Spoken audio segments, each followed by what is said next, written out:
cabin clock read 9:47.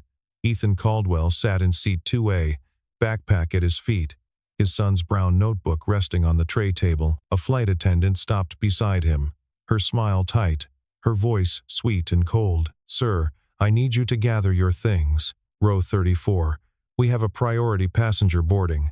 Ethan looked up, steady, 3 full seconds. Then he stood, folded his jacket over his arm. First class went silent. Behind the attendant, a woman watched, sharp-eyed, straight-backed. She had not asked for this. In row 4, a young passenger's iPhone rose to shoulder height. 22 minutes earlier, gate B12, SeaTac terminal.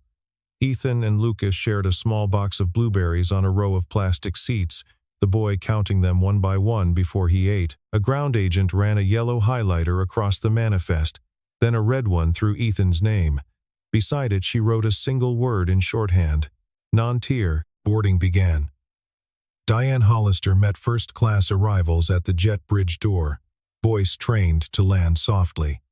She recognized the Reed Aerocomp tag on a leather carry-on and looked up with a sharper smile. Vivian Reed nodded once, polite, distant. The boarding pass said 2C and 2D. Diane tapped her tablet, made a small mental note, and held the smile. The next passenger up the bridge was Marcus Whitlock, 54, banker's coat, expensive shoes. As Diane checked his pass, he palmed something into her hand, a folded note, neat as a tip on a hotel pillow.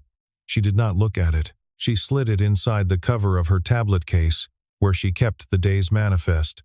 3C went to 1A on her screen with a quick tap. He moved on without slowing. In row 4, Emily Carter, 27, did not yet have her phone out, but her eyes followed his back the way an editor watches an unbroken take. She had cut 1,000 documentaries about smaller things than this. She knew the shape of a transaction when she saw one. She filed it in her head and kept watching. Diane stood at the cabin door and made her decision. 2A had the best window. 2A had morning sun. 2A would suit the Reed woman. The family in 34 was already moving down the aisle. They would not notice the change until they reached their seats. By then, it would be done. Ethan reached row 2 with Lucas a step behind. He set the brown notebook on the tray, the backpack at his feet, and helped Lucas with the seatbelt for 2B. Then Diane was there, smile in place, voice sweet and cold. He looked up. He looked at her name tag. Hollister, lead. He did not argue. He stood, folded his jacket over his arm, and put a hand on Lucas's shoulder. "We're going this way, buddy." At the back of the first-class cabin, Rachel Okafor froze with a stack of warm towels in her hands. She had been with the airline 8 months. She had seen Ethan's face exactly once before, in a framed photograph in the new hire training room, taken the day the company was founded. Her hands began to shake. She turned away and arranged the towels she had already arranged twice. Vivian sat down in 2A.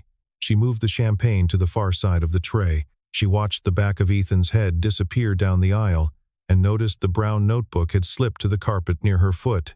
She picked it up. She hesitated, then stood. Diane stepped half a pace into the aisle. "Ma'am, please remain seated. I'll bring it to him." Vivian held Diane's eyes a beat longer than necessary, then handed the notebook over. Her brow tightened just slightly. Something was off. The PA chimed. The captain's voice. "Cabin crew, prepare for departure." In row 34, Ethan buckled Lucas in and placed the notebook back in his lap. "Why did we move, Daddy?" Lucas asked. "Just a small change," Ethan said. "Draw me something good, okay?" The aircraft began to taxi. In 2A, Vivienne opened her laptop but did not type. The runway slid past her window. Inside her head, a single quiet question kept repeating, "Whose seat did I just take?" 24 minutes after takeoff, the aircraft leveled at cruise. Diane personally brought Vivienne a glass of water, wide smile, perfect posture. Vivienne accepted the glass without looking at it. "How was row 2 arranged today?" she asked. Light tone, eyes on the window. "We accommodated a small reseating, ma'am. Nothing to concern you." Vivienne raised her eyes just as Marcus Whitlock waved from 1A. He gave Diane a small, familiar wink.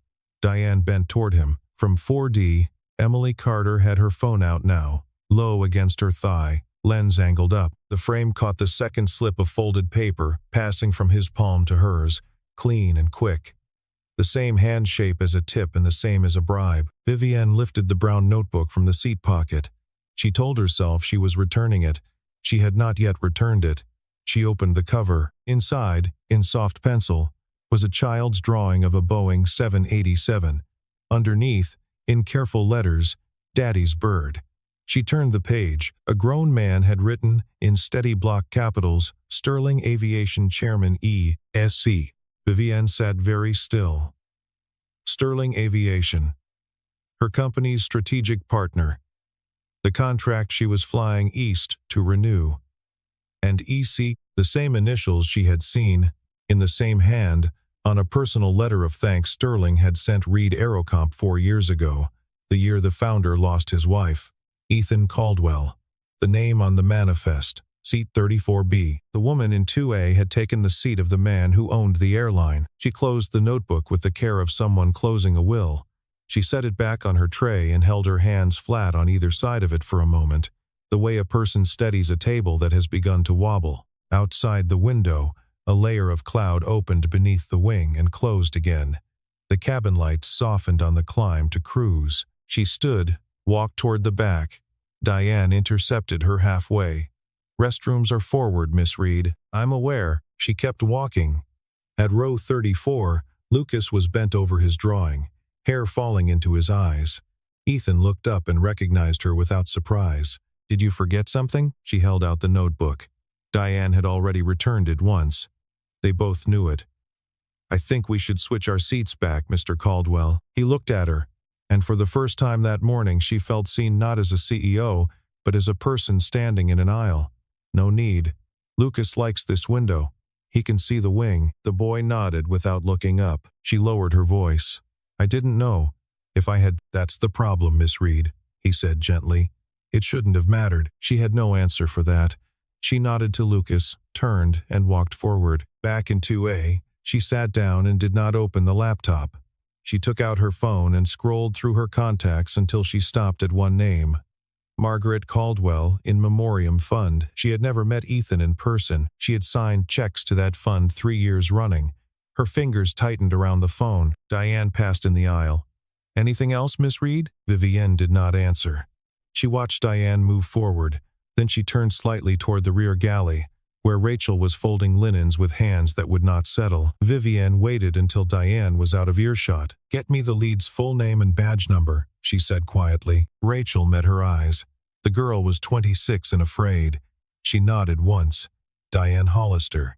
Badge 9472. Vivienne wrote it on the corner of a cocktail napkin. The napkin went into her blazer pocket. The phone came back out. She opened a blank email and began to type. 10:03, cabin time. Vivienne addressed the email to her executive assistant at Reed Aerocomp in New York. She attached nothing. She did not need to. She wrote the flight number, the original seat assignment, Ethan's reassignment to 34B, the lead's name, the badge number. Then, one line, verify and escalate to Sterling executive team. Discreet. Now, she tapped send. Minute 1.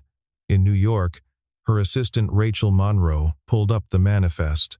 Mr. Caldwell listed. Sterling internal flag triggered automatically the moment the name was cross-referenced with executive registry. She picked up the line. Minute 2. Long Island City, Sterling Aviation Holdings, 22nd floor. The general counsel, Helen Park, took the call at her standing desk. She listened 30 seconds. She did not sit down. She walked across the hall and put her hand flat on the door of the COO of Sterling Pacific Airways. She did not knock. She opened the door. Minute 3. The COO listened, then picked up the secure line to dispatch and to ground operations at JFK. He spoke in short sentences. Hold the gate team. Full executive reception at JetBridge. Crew holdover. Minute 4. A priority ACARS message uplinked to the cockpit of November 218 Sierra Papa. Captain Robert Hayes read it twice. His face did not change much. The first officer noticed only that the captain's jaw set the way it did before a long approach into weather. Minute 5. The captain lifted the interphone and asked for the lead flight attendant. Diane picked up at the forward galley. He gave her one sentence. Stand by. Maintain silence in the cabin until landing. Full crew holdover at the gate. Diane started to ask. He had already hung up. She held the receiver in her hand for a long moment. In 18 years of flying, she had not been spoken to in that voice. She replaced the receiver carefully, as if it might break. She walked into the cabin with her smile still on. She stopped at row 2. Vivienne was looking out the window. "Miss Reed, I just wanted you to know we rearranged the cabin to optimize your comfort. If there's anything else..." "Comfort for whom, exactly?" Vivienne asked, eyes still on the window. Diane's smile caught.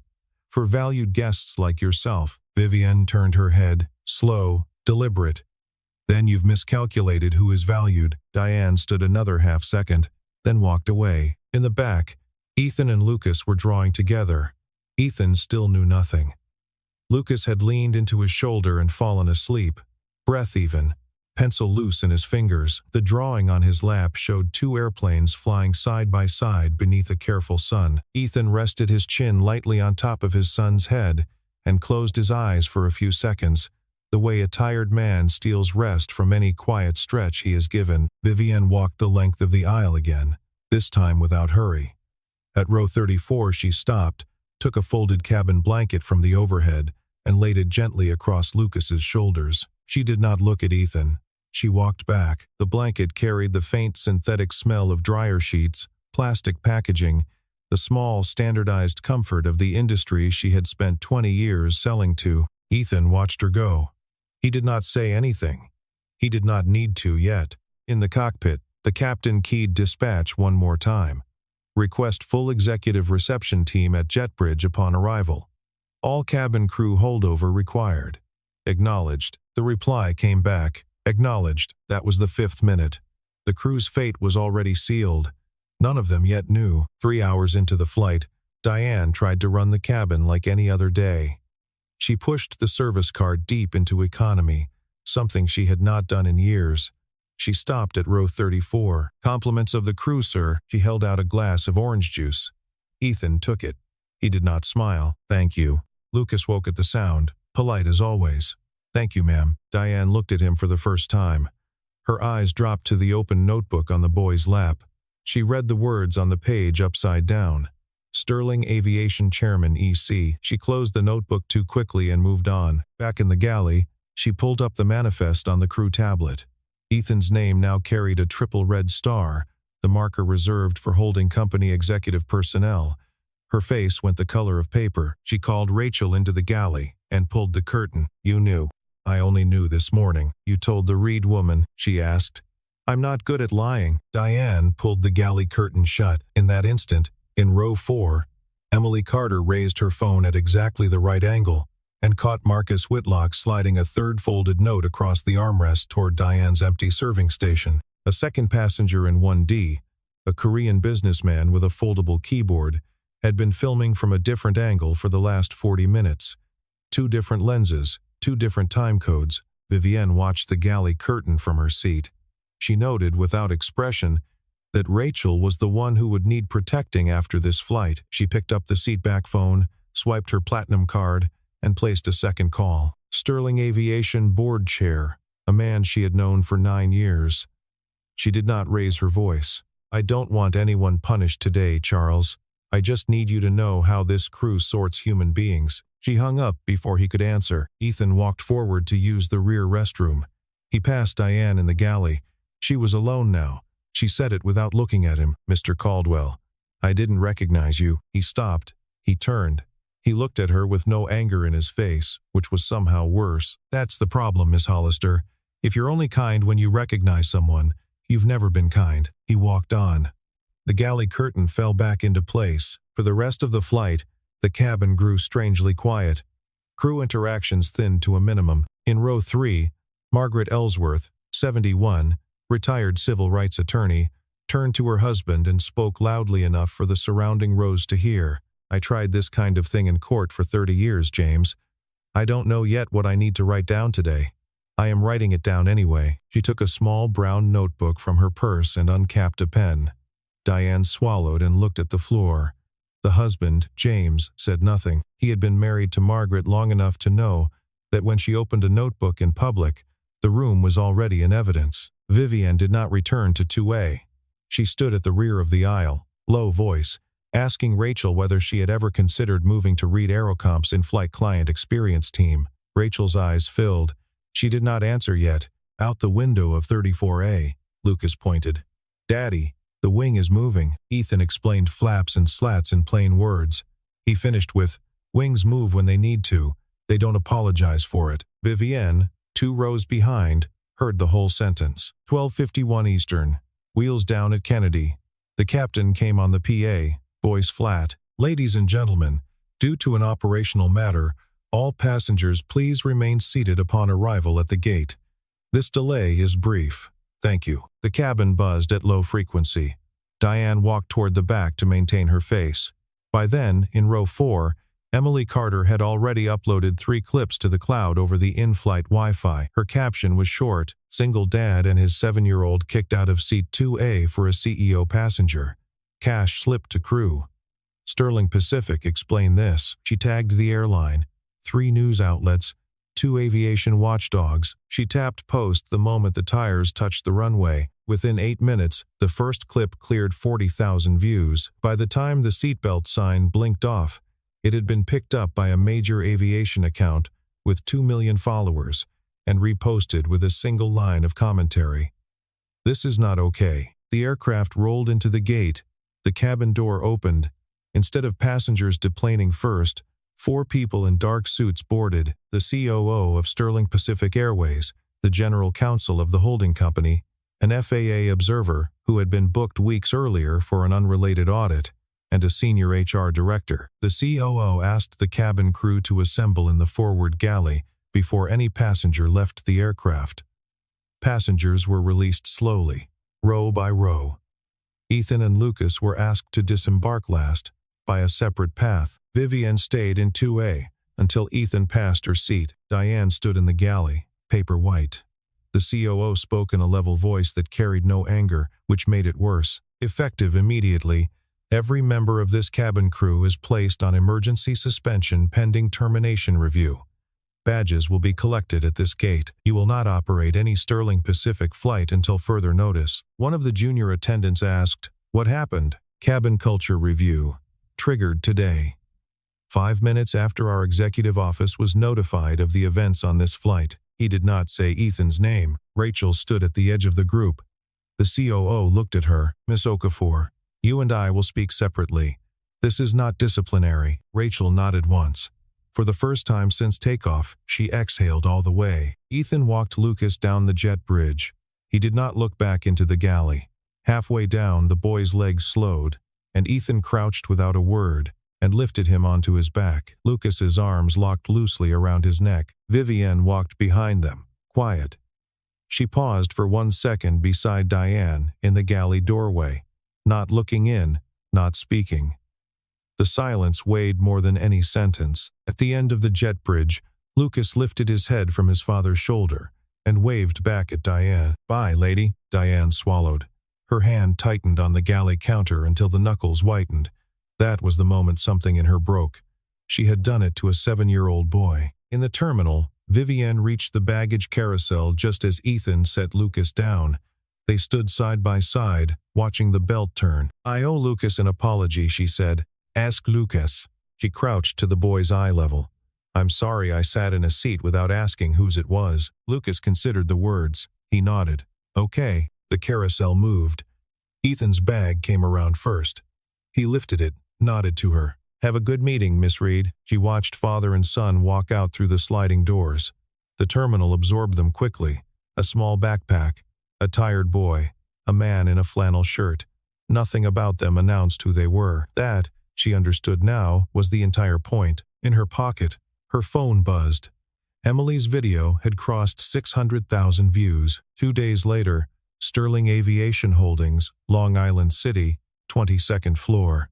The boardroom held 12 chairs, and the kind of quiet that only happens when something cannot be undone. Ethan Caldwell sat at the far end. He had not asked for the meeting. The general counsel had called it. Vivienne was there as the strategic partner CEO and as a direct witness. Rachel Okafor was there as the woman who had carried a hard drive in her bag for 8 months. HR presented first. A preliminary review of crew communications, passenger reseating patterns, and onboard complaints suggested a systemic cabin culture problem. The COO laid the evidence in chronological order, 18 years of records. Then Rachel set her hard drive on the table. She spoke without looking up. In her 8 months of probation, she had quietly logged 47 cases. 47 times Diane Hollister and 3 other senior attendants had moved non-tier passengers down to economy to make room for guests believed to carry commercial value. Each entry held a name, a tip amount, a date, a badge. The pattern stretched back further than her tenure. She had simply been the one to write it down. The room did not move. 3 years earlier, she said, one of the displaced passengers had been a disabled Army medic traveling with a service dog. He had filed a formal complaint. The complaint had died at the Union local chapter, where Diane held her informal authority. The original paperwork was on the drive. Then a second screen lit up. Emily Carter joined the meeting by video link from a studio in Portland. She had used her professional editing skills overnight. The footage played in slow motion, zoomed and stabilized. Marcus Whitlock's hand, Diane's hand, the folded slip, the time code. A cross-reference to the manifest showed Whitlock had been upgraded 7 times in 14 months on this specific route. Margaret Ellsworth's small brown notebook arrived next by courier. 4 pages of real-time observations in a clear hand, notarized that morning by a former colleague of hers at a Manhattan law firm. The room stayed silent. The evidence had passed beyond a single flight. This was a culture with its own shadow economy. 18 years of small transactions, each one too small to chase alone, all of them lined up now in a column on a screen. Ethan sat with his hand resting on the brown notebook from row 34. He had brought it without thinking.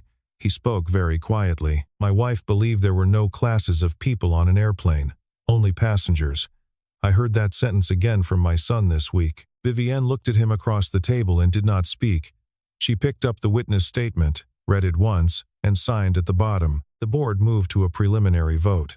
Termination of all 6 cabin crew members from Flight SP-218, already on suspension. Expanded investigation across the 47 cases, referral of Marcus Whitlock's conduct to the appropriate prosecuting authority. Full restructuring of the cabin culture program, promotion of Rachel Okafor to in-flight customer integrity lead, contingent on her acceptance. Rachel cried for the first time in 2 days.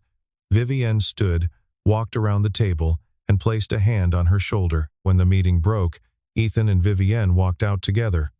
The corridor windows looked down on the East River. Vivienne spoke first. You wrote a personal letter of thanks to Reed Aerocomp 4 years ago. I kept it. I wrote 100 of those that year.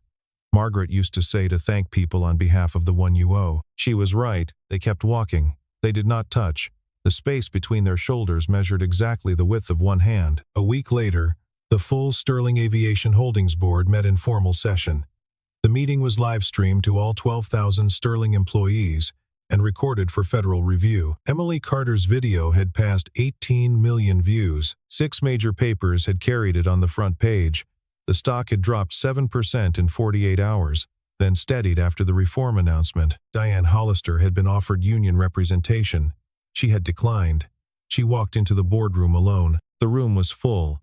The Sterling board, the COO, the general counsel, the FAA observer, Vivienne Reed as independent witness, Rachel Okafor as whistleblower, Ethan Caldwell in the chairman's seat for the first time in 4 years. The seat had been his on paper the entire time. He had never used it. Diane was given the floor. She did not defend herself. I have been flying for 18 years. I learned to measure passengers by their clothes, by their names, by the cards in their wallets. I was wrong. I was wrong by the 3rd year. Every year after that, I was wrong, a little thicker. She set her badge on the table. The board voted. 11-0. Termination of all 6 cabin crew members from Flight SP-218, with Rachel accepted. Expanded investigation across the 47 cases. Retroactive compensation for affected passengers. Cabin culture program reset. Files on Marcus Whitlock and Diane Hollister referred to the United States Department of Justice on a charge of commercial bribery. Ethan spoke last. He stood. He kept his hands at his sides. My wife died on a flight that was not ours. I founded this company so no one would have to live through the fear she lived through in her last 11 minutes. Today I learned something else. Fear is not only made of metal and altitude, it is made of how we look at the person sitting next to us." He paused. He did not need notes. He had been carrying these sentences for 4 years without saying them out loud. "We are going to be a better company because of a 7-year-old boy who asked the right question on a Friday morning. I will not waste that." The board rose. Vivienne rose last, because she was the only person in the room who had actually sat in a seat that did not belong to her in this story. Diane stood, walked across the room, and stopped in front of Ethan. "Mr. Caldwell, I would like permission to apologize to your son in writing. Lucas will read it. I will not change a word." She nodded once. She walked out. She did not turn back. The room emptied slowly. Vivienne and Ethan stayed behind, near the window. He asked her without looking at her, "The Reed Sterling renewal. Have you signed it?" "Monday." "Good. I didn't sign because of today. I signed because the contract is good for both companies." He almost smiled. It was the first time in the entire story. "That sounds like something Margaret used to say." She turned and looked at him. "Do you often compare other women to your wife?" He considered. This is the first time. She let the silence sit between them. The East River moved below. A small ferry made its way north, slow as patience. They left the building together, through the same door, then took different sidewalks. They stopped at the same moment. They both turned. Neither of them waved. They just looked. Down the block in a small coffee shop on the corner, Lucas was waiting for his father at a window table. He was drawing the East River ferry into the brown notebook. He did not know any of what had just happened in the building behind him. He was only making sure the wake of the boat looked right. 10 days later, Vivienne came to Brooklyn Heights. The address was a low brownstone on Pierpont, 4th floor, with a view of the Brooklyn Bridge from the kitchen window. She brought a wooden box. Lucas opened the door. He looked up at her, considered her face, and announced his finding. "You're the lady from the plane." "That's me." He took her hand and walked her in. Ethan was at the stove. Plain pasta, plain sauce, nothing performed. He looked up, surprised but not flustered, and reached for a third plate without asking. They ate at the small table by the window. Lucas talked about school, about the airplane he was drawing, about a substitute teacher who said birds and planes used different physics, which Lucas insisted was wrong. Vivienne listened more than she spoke. She asked him the question adults forget to ask. "What material is this wing?" His eyes lit. "Carbon composite." He had learned that from his father. Vivienne looked across the table at Ethan. "How old was he when you started teaching him?" When he started asking, she nodded. There was a small quiet between them, the kind that does not need to be filled. The pasta steamed gently on the plate. Outside the window, a barge moved slow up the East River, its lights soft against the early evening blue. After dinner, Lucas went to brush his teeth. Ethan washed the dishes. Vivienne picked up a towel and dried them. Their hands touched as a plate moved from one to the other.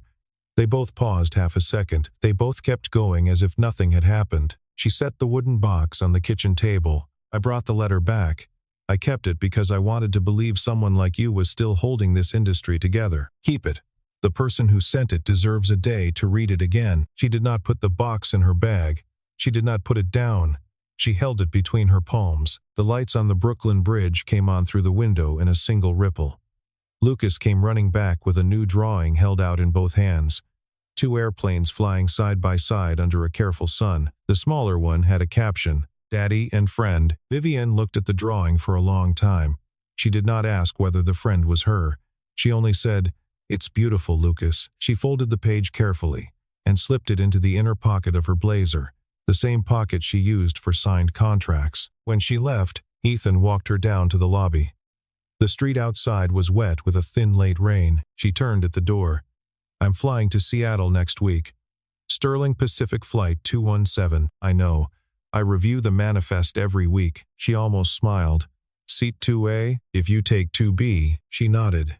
She did not say anything else. She stepped into the cab. The door closed. Ethan stood at the glass and watched the cab pull into traffic and disappear at the corner. For the first time in 4 years, he noticed that he was waiting for a flight he was not piloting. He stood there a while longer. Then he went upstairs to read to his son. Inside the apartment, on the kitchen table, the wooden box sat where she had left it. She had said nothing about leaving it behind. He understood, slowly, that she had not forgotten it. 4 weeks later, Sterling Pacific SP-217, John F. Kennedy to SeaTac. Vivienne boarded first. She slid into 2B and set her water glass on the far side of the tray, the side by the window. She left 2A empty. Ethan came on board with Lucas. The boy took 2A. Ethan sat in 2C, on the aisle, where he could reach his son without rising. The lead flight attendant met them at the door. Rachel Okafor, in her new dark jacket with the silver pin that read In-Flight Customer Integrity Lead. She greeted all three of them by name. The same warmth, the same volume. "Welcome aboard, Mr. Caldwell." "Miss Reed." "And Mr. Lucas." Lucas grinned. In the air, Lucas pointed out the window. He explained flaps and slats to Vivienne the way his father had explained them to him. She listened the way she listened to board reports. When he finished, he added, "You know what? The wings move when they need to. They don't apologize for it." Vivienne looked across the aisle at Ethan. He pretended to read a magazine. The corner of his mouth lifted. Halfway through the flight, Lucas fell asleep. The brown notebook lay open in his lap, turned to a fresh page.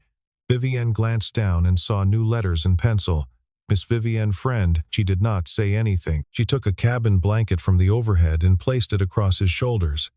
The same gesture, in the same row, in a different month. She let her hand rest a half-second longer on the blanket than the gesture required, then drew it back. Ethan stood up and moved across the aisle to the empty seat in 2D.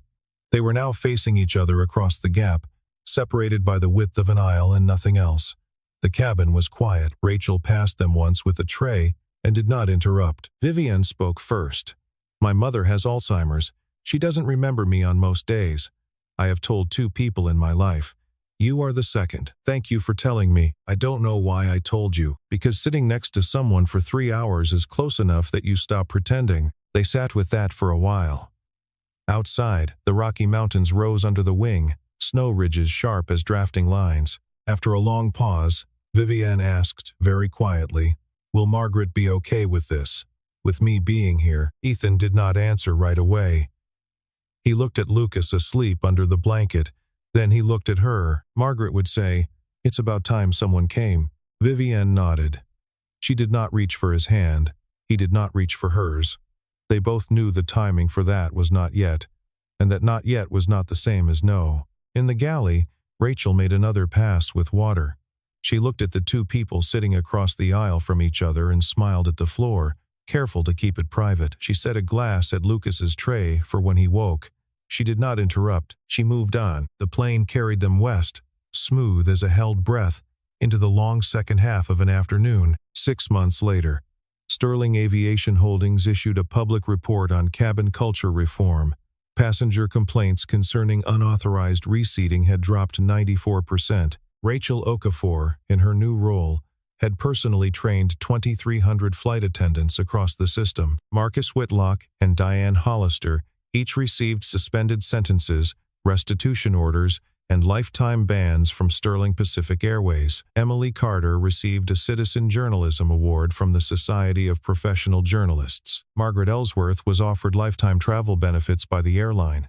She declined and asked instead that the equivalent value be redirected to a scholarship fund for the children of cabin crew. Sterling agreed within a day. Diane Hollister, after 3 months in a recovery program that Rachel herself had helped design, sent a letter requesting consideration for a new role, not as crew but as trainer assistant. Sterling had not yet replied with a decision. They had replied, however, to the letter. Ethan had signed at the bottom. Reed Aerocomp and Sterling expanded the renewal to 7 years. The first project under the new agreement was a redesigned cabin training module, written jointly by Sterling's safety officers and Reed's behavioral research team. It opened with a single line at the top of the first slide, in plain font, no logo. There are no classes of people on an airplane, only passengers. Vivienne came to Brooklyn Heights on Saturdays. She had not missed a Saturday since the 3rd week. Ethan had stopped expecting the doorbell on Saturday mornings to be anyone else. One bright cold morning, the 3 of them walked through Brooklyn Bridge Park. Lucas ran ahead, stopping to count planes coming out of LaGuardia, calling back the model of each. Ethan and Vivienne walked behind in step. "Do you remember that moment?" she asked. Which one? When she told you to stand up, he thought about it for a few steps. I remember Lucas asking me, why did we move? I didn't have an answer for him. It took me 6 months to find it. What is it? Because someone was going to sit down beside us later. Vivienne stopped walking. She did not look at him. She looked at Lucas, who was now jumping to identify a regional jet. You're good at lines like that. 4 years of silence. You saved some of them up. Lucas came running back. He took her hand. He took his father's hand. He pulled both of them forward. The three of them kept walking. On the Brooklyn Bridge, the wind was light. A Sterling Pacific Boeing 787 banked overhead, wing tilting in slow profile against the pale sky. Lucas pointed and shouted the registration. Ethan looked up. Vivienne looked at Ethan. By the time he turned, she was looking at the wing too. Neither of them held the other's hand. Neither said the word that lived under all the other words. Lucas held both of them, his small fingers a bridge between two hands that were not yet touching. The boy did not know he was doing it. He was only holding on the way children hold on when they have run far ahead and come back. The aircraft cleared the last building of Lower Manhattan. Its shadow moved across the surface of the East River and was gone. Somewhere west of the city, the plane would begin its long, quiet descent into another airport, and a cabin crew none of them knew would walk down an aisle and ask a stranger if everything was all right. Neither of them had been looking at the other when it happened. They had been looking at the same sky.